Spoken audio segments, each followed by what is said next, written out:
Bharatiya Janata party की प्रत्याशी श्रीमती संतोष जी मेघवाल, मंच पर विराजमान मांगीलाल जी पुजारी, हमारे पूर्व जिला अध्यक्ष धर्मवीर जी, अखाराम जी जाखड़, प्रभु सिंह जी, मदन सिंह जी और सभी भारतीय जनता पार्टी के अग्रिम पंक्ति के नेतागण, एआरा गांव के सभी बुजुर्ग नागरिकों, नौजवान साथियों, माताओं बहनों, सगा संबंधियों, क्योंकि पोता पढ़नाया यहाँ पर इसलिए ये भी कह देता हूँ। मित्रों, 25 तारीख को वोट डालने की तारीख है और वोट हमारे को भारतीय जनता पार्टी को देना है। अब आप कहोगे क्यों देना है, क्या कर दिया भारतीय जनता पार्टी ने? इसके लिए मैं बहुत से काम आपको गिनाऊंगा कि जो भारतीय जनता पार्टी ने किए लेकिन कांग्रेस ने नहीं किए। मित्रों, जब से राज बदला है, आपने कभी सुना क्या ढाणियों में कनेक्शन दीनदयाल उपाध्याय योजना में जो ढाणी में कनेक्शन मिल रहे थे वो मिल रहे हैं क्या? किसी ढाणी में, एक ढाणी में भी कोई कहे कि राज बदलने के बाद हमारी ढाणी में कनेक्शन हुआ तो आपको जैसे करने के लिए तैयार हूं। आप किसी भी गांव में गौरवपथ बता सकते हैं क्या कि यहाँ गौरवपथ बना है? मित्रों, ये जो जितने भी गौरवपथ बने, जितने भी ढाणियां बनी, जिन ढाणियों में कनेक्शन हुए, जितने भी जीएसएस बने, आपके गांव में जगह जगह जीएसएस बने, ये सारा का सारा किसने करवाया? आप सबको पता है, भारतीय जनता पार्टी के राज में बनवाया गया। आपको पता है ये जितने हाईवेज बने, ये छोटी छोटी सड़कें आप देख रही है, जो देख रहे हैं आपने पहले देखी थी क्या? या आप उसके राज के जाने के बाद कोई एक हाईवे आप बता सकते हैं क्या कि ये तो कांग्रेस सरकार ने बनाया है? तो फिर किस बात का वोट ये मांगते हैं? इन्होंने वादा किया था कि बिजली में हम 1 पैसा नहीं बढ़ाएंगे और आज ये 100 यूनिट बिजली फ्री कर रहे हैं। लेकिन आपसे पूछना चाहता हूं कि आप 5 साल पहले वाला बिल उठाकर देखो, ये 100 यूनिट फ्री वाला बिल उठाकर देखो, आपके बिल में कोई फर्क है या पहले वाला कम था या आज वाला कम है? मित्रों, इन्होंने 8 बार बिजली के दाम बढ़ा दिए। आज पूरे हिंदुस्तान में सबसे महंगी बिजली कहीं मिल रही है तो वो राजस्थान में मिल रही है। इन्होंने कभी फ्यूल चार्ज के नाम से, कभी सेल चार्ज के नाम से, कभी किसी नाम से 8 बार बिजली के पैसे बढ़ा दिए। ये अपने घोषणा पत्र पर कायम नहीं थे। अभी बता रहे थे किस प्रकार से झूठ बोलकर किसानों की ऋण माफ करने के नाम पर, हमारे बेरोजगार युवकों को बेरोजगारी भत्ता देने के नाम पर और किस किस प्रकार से इन्होंने आपके वोटों को ठगा। ये केवल झूठ और लूट की सरकार 5 साल चलाते रहे। इनकी सरकार बचाने में इनका 5 साल चला गया। कभी ये किसी गेस्ट हाउस में जाकर बंद हो जाते थे, दूसरों को किसी गेस्ट हाउस में बंद रखते थे। इनकी गुटबंदी के कारण कोई काम हुआ ही नहीं, आगे बढ़ा ही नहीं। इसलिए मित्रों, आपसे यही कहना है कि काम वाली सरकार आपको देखनी है तो वो भारतीय जनता पार्टी की सरकार देखनी है। आपको पता है नरेंद्र मोदी के आने के बाद कितने काम हुए, आपको क्या काम हुए? आप किसी भी क्षेत्र में देख लिए, रक्षा क्षेत्र में देख लीजिए, आज फौजियों को सारे सामान वही अपने हिंदुस्तान के मेड इन इंडिया के मिल रहे। हम कभी हथियार खरीदने वाले देश थे और आज हम हथियार बेचने वाले देश है। ये मित्रों गौरव की बात है या नहीं? बताओ, आप इसमें गौरव की बात है या नहीं? इसी तरह का आप स्वास्थ्य के संबंध में देख लीजिए, हम दवाइयां खरीदते थे दूसरे देशों से, वैक्सीन आते आते, चेचक का वैक्सीन आते आते 20 साल लगे, पोलियो का वैक्सीन आते आते 18 साल लगे। लेकिन कोरोना जैसी महामारी आई और वर्ल्ड हेल्थ ऑर्गेनाइजेशन ने कहा था कि 140 करोड़ की आबादी का देश है, यहाँ 10 करोड़ से कम आदमी नहीं मरेंगे। लेकिन मोदी जी का चमत्कार देखिए, उन्होंने वैज्ञानिकों को कहा कि अपनी वैक्सीन तैयार होनी चाहिए और दुनिया के सभी देशों से सबसे पहले 2 वैक्सीन किसी ने तैयार की तो हिंदुस्तान के वैज्ञानिकों ने तैयार की और हमने अपने लोगों को नहीं बचाया, हमने 120 देशों के लोगों को फ्री में वैक्सीन भी देकर गरीब देशों को लोगों को बचाया। ये है मोदी जी का चमत्कार।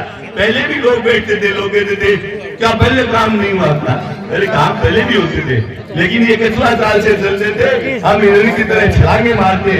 इनके राज में 17 किलोमीटर सड़क रोज बनती थी और हमारे राज में आज 38 किलोमीटर सड़क रोजाना हाईवे बनते हैं। ये हमारा काम है। तो देखिए तो सही, इनके राज में 19,000 गाँव ऐसे थे हिंदुस्तान में जिनमें आज तक बिजली नहीं पहुंची थी। लेकिन मोदी जी 2014 में आते ही उन्होंने कहा कि एक भी गांव ऐसा नहीं बचना चाहिए जहां बिजली नहीं हो। और आपने देखा होगा लेह और लद्दाख में भी पहली बार बिजली का बल्ब जगा और वहां पर लोग नाचने लगे। 19,000 के 19,000 गाँव में हमने बिजली दे दी। एक भी गांव आज हिंदुस्तान में ऐसा नहीं है जहां पर बिजली नहीं है।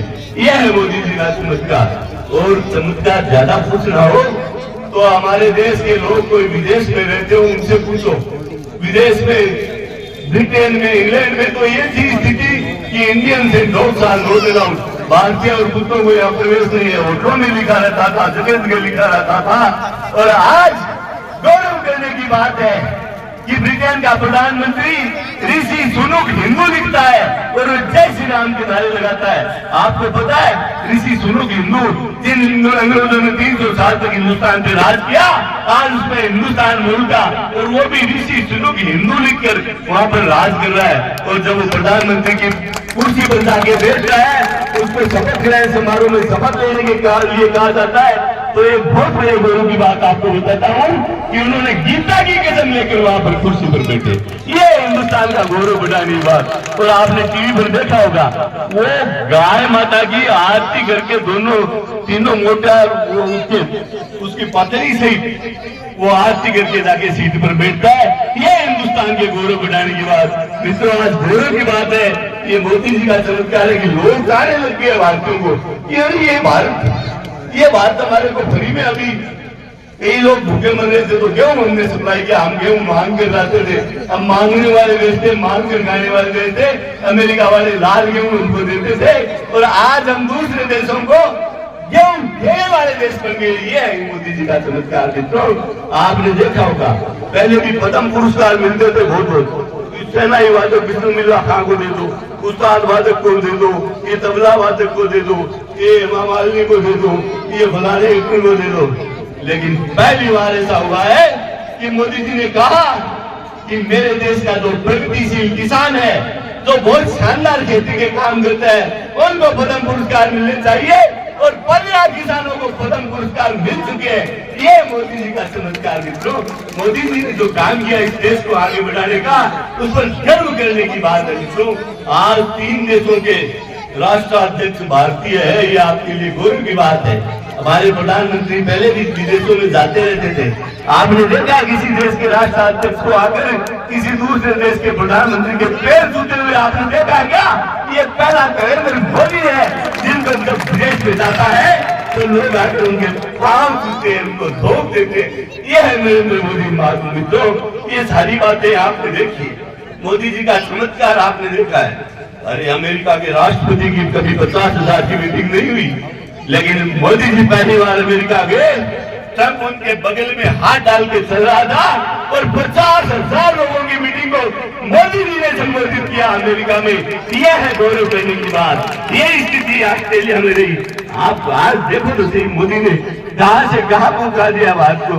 आज भारत ग्लोबल लीडर है। मित्रों, आज भारत ने वो साधन आपने देखा है, अभी चंद्रयान 3 का लॉन्चिंग हुआ और पहली बार सबसे पहले हिंदुस्तान में चांद के दक्षिण ध्रुव पर अपना सैटेलाइट लॉन्च किया। रशिया का फेल हो गया, लेकिन भारत का, और वो भी कितनी राशि में? सिर्फ 625 करोड़ रुपए की लागत में। इतनी तो हमारी RR फिल्म बनी थी, 1250 करोड़ रुपए लगे थे, और 625 करोड़ की राशि में चांद पर दक्षिण ध्रुव पर पहला देश भारत बना जिसने अपना सैटेलाइट लॉन्च किया। बिल्कुल एक गर्व करने की बात नहीं है क्या? है ना? है तो हाथ पकड़ कर ताली तो बजाओ इस बात के लिए कि भारत आज जहां से कहां पहुंच गया है, भारत आज चांद पर चला गया है, भारत की तारीफ करने के लिए। और मोदी जी ने, आपने देखा होगा, पाकिस्तान वाले पहले भी आते थे और आतंकवादी हमले करके निकल जाते थे, और मनमोहन जी कहते थे हमने डोजियर भेज दिया है। सोचते थे डोजियर में बहुत बड़ा कोई विमान भेजा होगा, अभी बम फट के आएगा, पता चलता था कोई विरोध करते हैं उसको डोजियर कहते हैं। अरे भैया कुछ नहीं। और जब उड़ी में आकर उनके आतंकवादियों ने हमारे सैनिकों पर हमला किया तो मोदी जी ने सर्जिकल स्ट्राइक कर पाकिस्तान के अंदर घुसकर 250 आतंकवादियों को मार गिराया। ये है मोदी का चमत्कार। और उसके बाद बालाकोट पे जब दोबारा हमला हुआ तो हमने एयर स्ट्राइक करके और पाकिस्तान के भीतर घुसकर उनके आतंकवादियों के अड्डे तबाह करके हमने 250-300 आतंकवादियों को वहां दफना दिया अंदर का अंदर। ये है मोदी जी का चमत्कार। हम डोजियर नहीं भेजते, हम कार्रवाई करते हैं सीधी। और मोदी जी ने कह दिया कि अगर छेड़ोगे तो छोड़ेंगे नहीं, हमें छेड़ोगे तो हम छोड़ेंगे नहीं। और आपको पता है, हिंदुस्तान का कोई सैनिक अगर पाकिस्तान में गिरफ्तार हो जाता था तो 20-30 साल तक जेलों में सड़ता था। लेकिन हमारा अभिनंदन जब पकड़ा गया, मोदी जी ने चैलेंज कर दिया कि 24 घंटे में अभिनंदन वापस आ जाना चाहिए। और जब पाकिस्तान के असेंबली में पाकिस्तान के सांसद ने कहा है कि हमारा रक्षा मंत्री कुरैशी और जब हमारे सेनाध्यक्ष असेंबली में आए तो उनके पांव कांप रहे थे, पर पांव कांपते कांपते आएगा, जल्दी से जल्दी अभिनंदन को छोड़ दो, नहीं तो हिंदुस्तान भुला कर देगा। ये मोदी है, ये छोड़ता नहीं है। और 24 घंटे में हमारा अभिनंदन जान से वापस आया। ये है मोदी जी का चमत्कार। मित्रों, आज ताकत है, ताकत को पूछा जाता है। आज हिंदुस्तान कहां से कहां पहुंच गया है। हमारी अग्नि मिसाइल 5000 किलोमीटर से ज्यादा क्षेत्र पर जाकर मार करती है और अचूक मार करती है। इसलिए आज ये साथ हिंदुस्तान में पूरे वर्ल्ड का, पूरी दुनिया का कोई कोना ऐसा नहीं बचा था हिंदुस्तान की मिसाइल मार नहीं करती हो। इसलिए लोग हिंदुस्तान से आज टकराते हैं। इसलिए मैं तो कहता हूं कि ताकत को पूछा जाता है। मोदी जी ने कहा होते हैं जिनके हौसले मिलते हैं उनको रास्ते, ये दुनिया नहीं है दोस्तों बुज़दिलों के वास्ते। इसलिए मित्रों, आज हिंदुस्तान ताकत बनकर उभरा है।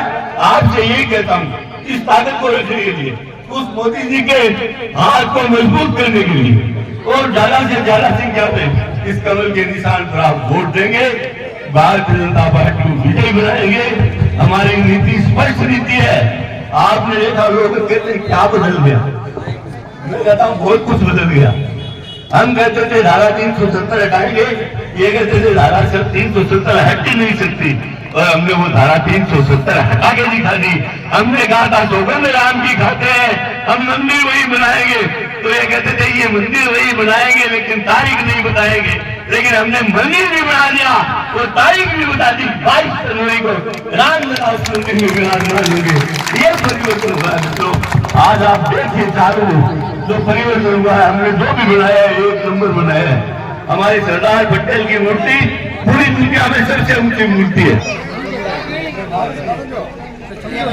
वैसे मेरी भाई बात हुई है, मेरे सब सुख जिन तक बैठे अब ये कह रहे आपको आधे घंटे हो गए, इतने दोस्त में नहीं बोले, इसलिए क्षमा चाहूंगा।